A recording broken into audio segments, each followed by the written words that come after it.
Good morning सगळ्यांना. श्रीराम जय राम जय जय राम. सकाळचं दिनचर्या, रोजची देवपूजा झाली आणि देवपूजा झाल्यानंतर घरात खूपच छान वातावरण असतं खरंच. आणि देशी लसूण होता, ती स्वच्छ केलता, त्याच्या पेंड्या बांधल्या होत्या. म्हटलं आता चला त्याच्या ओल्या लसणाच्या आपण चटणी करून घेऊया, कारण परत ओला राहत नाही तो. आता काढून आला शेतातनं, तोपर्यंत छान अशी लसणाची चटणी करूया. खूप छान आणि टेस्टी लागते. मी गेल्या वर्षी पण केली ती लसूण आल्यानंतर.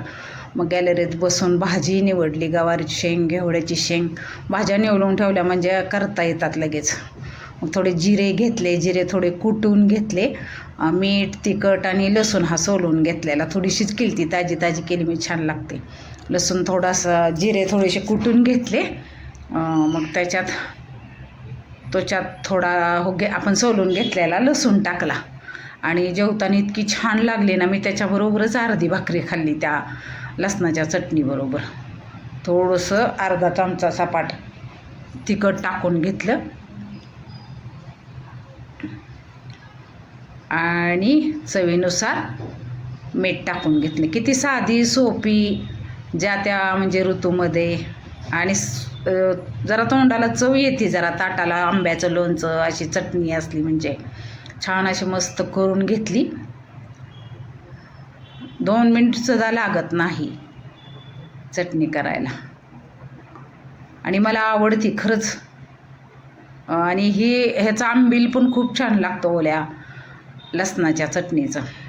अशी करून घेतली आणि मग म्हटलं दही केलं होतं थोडंसं, इतकं सुंदर छान घट्टमुट्ट. आणि कारल्याची भाजी होती, भाकरी, कारल्याची भाजी, लसणाची चटणी, दही, असं छान सकाळी जेवून घेतलं. तरी 11:30-12 वाजल्या होत्या.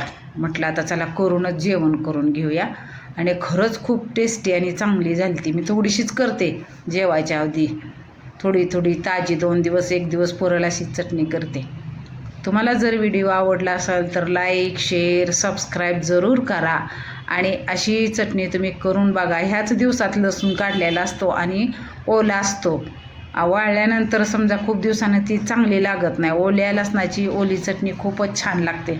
मग जेवण करून घेतलं आणि दिवसभर मग काय असतं, विश्रांती घेतली.